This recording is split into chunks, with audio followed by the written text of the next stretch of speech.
Laurent Levesque, bonjour. Bonjour, M. Roy. L'utile, on dit que vous portez bien votre mot, votre entreprise. Vous avez fait bâtir ça pour des étudiants, logement abordable, et ça fonctionne. C'est quoi votre secret? Notre secret, c'est faire du logement à but non lucratif pour la population étudiante. C'est quelque chose qui ne s'était pas vraiment fait au Québec avant qu'on développe. Ici, c'est notre deuxième projet à Montréal. C'est le deuxième de 4 qu'on a déjà réalisé. Et ça montre que c'est possible de faire du logement à but non lucratif, indépendant des établissements d'enseignement pour cette population. Bon, logement abordable et logement social, c'est pas la même chose, là. Abordable, c'est un peu plus cher que logement social. C'est quoi les loyers pour des étudiants ici dans vos unités, vous? Bien, pour nous, le vocable qu'on préfère, c'est logement à but non lucratif, parce que tous nos immeubles sont construits et loués au prix coûtant. Ici, par exemple, on a des studios à partir de 700 $ à peu près, tout compris, qui inclut chauffage, électricité, Internet haute vitesse. Ce qui n'est pas cher dans le marché. Dans le marché ici de Rosemont, dans un immeuble neuf, un immeuble qui vise la certification LEED Platine, certainement très loin en dessous du marché. Ben, avez-vous, il doit y avoir des listes d'attente épouvantables? Chaque fois qu'on loue un nouvel immeuble, qu'on met en location des unités disponibles, on reçoit 3 fois, 5 fois plus de candidatures qu'on peut prendre. Puis là, à un moment donné, on arrête les listes parce qu'on ne veut pas décevoir des centaines et des milliers d'étudiants et étudiantes. Comment faites-vous pour sortir de terre ces projets-là, alors qu'on entend dire toujours que les projets n'arrivent pas à se financer, les taux d'intérêt, le manque de main-d'œuvre, etc., les bureaucraties administratives. Comment vous avez fait? Vous en avez déjà quoi, 3, 4, là? On a déjà 600 logements construits ou en construction. On a 2 solutions un peu particulières. Le logement étudiant, c'est une catégorie vraiment à part du logement social, abordable, traditionnel. Il y a plusieurs particularités, par exemple des logements un peu plus petits, qui permettent que ça coûte moins cher en termes de coût global, en termes de subvention, que d'autres formes de logements abordables. L'autre outil qu'on utilise beaucoup, c'est la vitesse. De sortir nos projets de terre rapidement, ça nous permet de les faire à faible coût aussi, puis éviter les hausses de coûts de construction qui se produisent année après année. Taux d'intérêt, ça ne vous a pas ralenti. Absence, parce que ça a été fini quand, celui-là, derrière nous? Ça ici, on l'a terminé en 2022.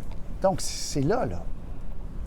On vient d'ouvrir 200 logements à Québec cette année. L'année prochaine, on en ouvre 180 à Trois-Rivières. Et est-ce que cette logique-là peut s'appliquer dans les logements sociaux, peut s'appliquer plus globalement dans les logements plus abordables? Je pense qu'il y a certains des éléments de ce qu'on fait, puis de ce qu'on fait avec les municipalités, notamment, qui sont partenaires à accélérer ces projets-là, qui pourraient effectivement être appliqués pour le logement à but non lucratif en général. C'est quelque chose, d'ailleurs, qu'on travaille avec toutes les municipalités avec lesquelles on travaille, qui sont déjà une demi-douzaine à la grandeur du Québec. Notre objectif, c'est d'aider toutes les villes universitaires à avoir des solutions pour leurs besoins de logement étudiant. Donc, ça peut faire des petits... C'est possible. Vous avez un terrain vague, Saint-Laurent, Ontario. Et là, la Ville de Montréal vous a aidé. Racontez-moi, parce la Ville aussi peut faire des efforts pour faciliter la vie de gens comme vous qui veulent construire. On travaille beaucoup avec des municipalités comme Montréal pour essayer d'accélérer les projets de logement comme les nôtres. Un bon exemple, c'est ce projet-là. La Ville a, à travers différents allégements, différentes accélérations, presque coupé en 2 le délai d'émission du permis. Puis en plus, autoriser plus de logements, 1 an plutôt que 2. Wow.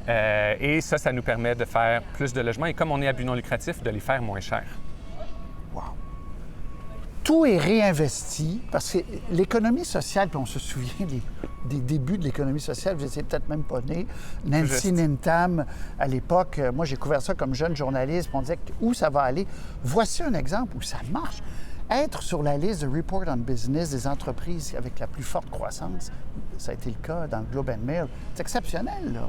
Nous, on veut montrer que c'est possible de faire de l'économie autrement à travers l'économie sociale, c'est possible de faire du développement immobilier autrement, le faire pour la collectivité, puis le faire avec toute l'efficience puis l'agilité d'une entreprise privée, mais au service de l'intérêt collectif du Québec. Et vous ne faites pas autant d'argent qu'un promoteur immobilier, là. C'est par choix. Pourquoi vous avez fait ce choix-là? Vous pourriez faire beaucoup plus d'argent au privé, là. Bien, je dois dire, tous les employés de l'utile gagnent un salaire juste au marché parce qu'on pense que c'est important de bien rémunérer les gens. Mais effectivement, moi, quand j'ai fait le choix de fonder cette entreprise il y a plus de 10 ans, j'étais moi-même étudiant. L'objectif, c'était de construire un legs collectif, une richesse collective pour le Québec qui va servir non seulement à répondre aux besoins des étudiants aujourd'hui, mais aussi aux générations futures de jeunes aux études. Wow. Donc, c'est un choix social, c'est un choix de vie. Gagner moins puis en laisser plus. Oui, mais avoir du plaisir puis faire des projets. Tu sais, on n'est pas dans une vision de bureaucratie. On est une entreprise à but non lucratif. Donc, on a cette capacité-là à faire sortir des projets rapidement, à innover, à travailler avec les gouvernements et les municipalités pour innover. Puis c'est ça qui fait que c'est agréable comme travail. Bien, venez dans tous les autres types de logements. Là.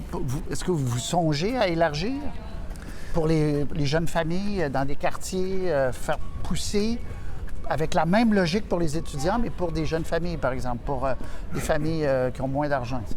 On est en train de réfléchir à toutes les façons qu'on peut aider le monde du logement à but non lucratif à répondre à tous les besoins, parce qu'on est d'accord, il n'y a pas juste le logement étudiant. On pense que ça prend des mesures dédiées au logement étudiant, mais c'est sûr qu'il faut s'assurer qu'on a cette agilité-là pour toutes les populations. Merci beaucoup. Bravo. Merci, M. Roy. Ça fait du bien de voir des choses qui fonctionnent. Ça nous fait plaisir à nous aussi.